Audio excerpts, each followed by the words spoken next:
Alkisah, pada zaman dahulu, hiduplah sepasang suami istri di sebuah kampung yang jauh dari kota. Keadaan suami istri tersebut sangatlah miskin. Rumah mereka beratap anyaman daun rumbia, lantai hanya berupa tanah yang diratakan, dan di dalamnya hanya ada selembar tikar terbuat dari anyaman daun pandan sebagai tempat untuk istirahat.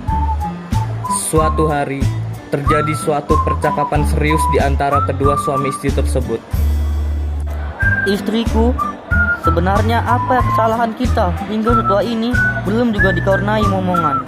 Padahal aku tidak pernah berbuat jahat dengan menipu atau mencuri. Walau kita kadang tidak mempunyai beras untuk ditanak. Entahlah suamiku, aku juga tidak pernah berbuat jahat dan bahkan selalu rajin beribadah. Mungkin kita kurang berserah diri dalam beribadah. Bagaimana kalau di malam kita sholat tahajud sambil mohon agar dikarenai momongan? Kalau diberi anak, walau sebesar cabai rawit pun akan aku rawat dengan penuh kasih sayang. Singkat cerita, beberapa minggu kemudian sang istri mulai merasakan mual dan sakit pada bagian perutnya karena hamil. Namun, pasangannya tidak merasa curiga dan menganggap hanya sakit perut biasa. Dan karena datangnya sakit tidak berlangsung secara terus-menerus serta kondisi perut yang tidak membengkak seperti layaknya orang hamil, maka sang istri tetap bekerja seperti biasa membantu suaminya mencari nafkah. Suatu ketika, setelah sholat subuh, sang istri merasakan sakit yang teramat sangat pada bagian perutnya. Hal ini membuat suaminya menjadi bingung sekaligus gelisah.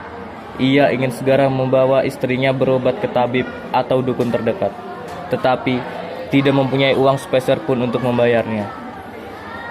Tidak berapa lama kemudian, sakit sang istri mulai mereda karena telah berhasil melahirkan bayinya dengan selamat.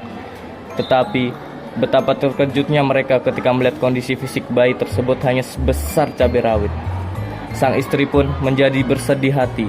Ia tidak mengira kalau bakal melahirkan dan mendapatkan bayi yang ukurannya super mungil. Sudahlah istriku, apapun kondisi bayi ini, dia adalah karunia ilahi yang harus kita rawat dan jaga. Masih ingatkah engkau kalau dahulu pernah berkata, akan menjaga dan merawat dengan penuh kasih sayang apabila dikaruniai anak walau hanya sebesar cabai rawit? Tanpa berkata sepatah pun, sang istri hanya tersenyum sebuah senyum bahagia karena akhirnya dipercaya oleh Tuhan untuk memiliki momongan. Ia telah menjadi seorang ibu. Suatu hal yang sama ini selalu didambakan olehnya dan setiap wanita di dunia ini. Mulai sejak saat ini, sang bayi yang berjenis kelamin perempuan dirawat dengan penuh kasih sayang hingga remaja. Namun, mungkin karena sudah suratan takdir, tubuhnya tidak tumbuh besar dan tetap seperti cabai rawit. Walau begitu, ia masih bisa membantu ayahnya bekerja sebagai kuli pengangkut barang di pasar untuk mendapatkan sedikit rezeki. Suatu ketika, karena terlalu lelah bekerja, sang ayah jatuh sakit dan tak lama kemudian meninggal dunia. Sementara sang ibu yang merasa sangat terpukul akan kepergian suami tercintanya, setiap hari kerjanya hanya menangis saja. Dia sedih sekaligus bingung karena sang suami adalah tulang punggung keluarga. Dia tidak tahu harus berbuat apa untuk menghidupi diri dan anaknya. Hal itu membuat tubuhnya yang sudah tua semakin rentan terhadap serangan berbagai macam penyakit.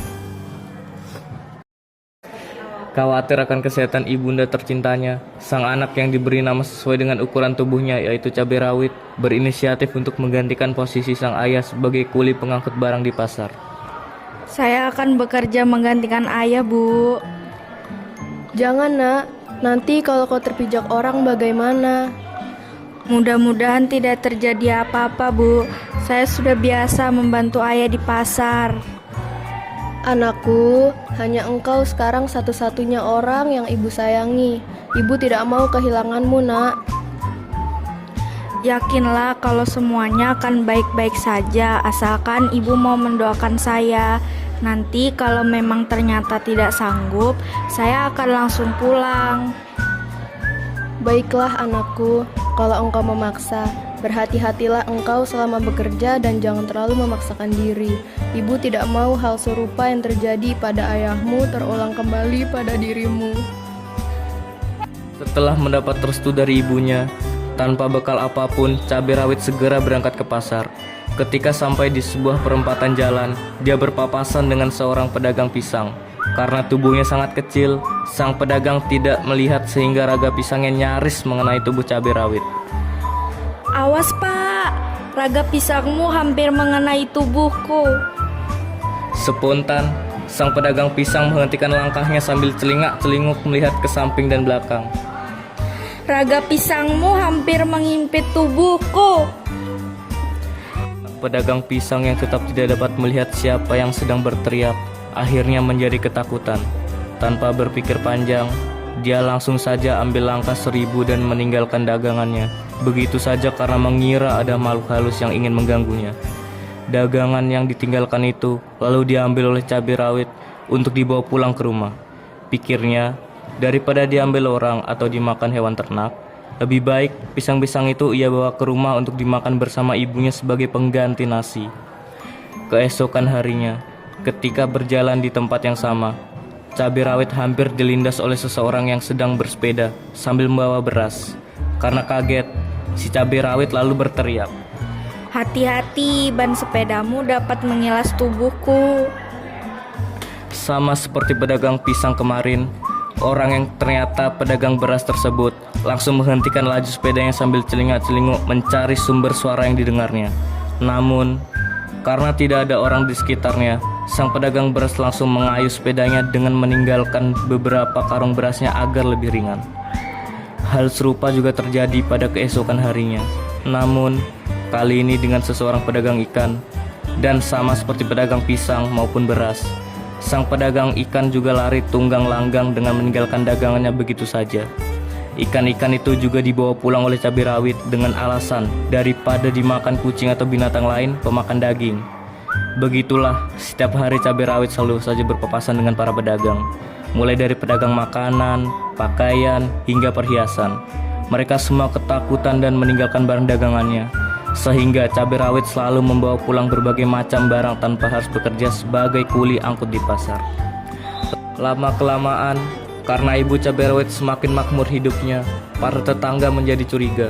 Mereka mengira kalau ibu cabai rawit melakukan hal-hal yang dilarang agama, sehingga membuat dirinya kaya harus tanpa bekerja membanting tulang.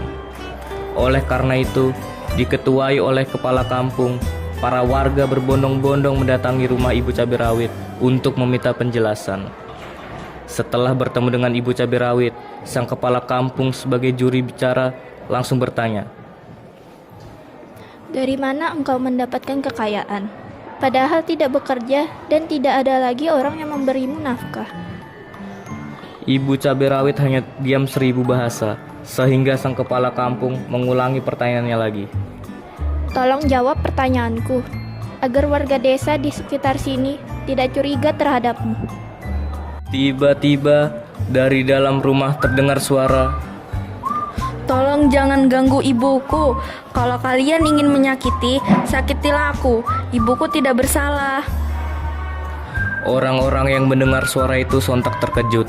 Mereka hanya mendengar suara, namun tidak melihat orangnya, sehingga suasana menjadi tegang. Kecurigaan penduduk semakin bertambah besar, sehingga ibu cabai rawit akhirnya menjelaskan suara siapa yang keluar dari dalam rumahnya. Dia tidak hanya menjelaskan asal-muasal cabai rawit, tetapi juga bagaimana ia bisa hidup sejahtera selama ini walau tidak bekerja. Penjelasan itu akhirnya membuat seluruh penduduk mahfun dan berbalik menjadi simpatik. Mereka pun lalu sepakat untuk membuatkan rumah yang lebih layak bagi cabai rawit dan ibunya. Selain itu, mereka juga memberikan segala keperluan untuk hidup sehingga cabai rawit tidak perlu lagi pergi ke pasar dan menakuti para pedagang untuk mendapatkan makanan.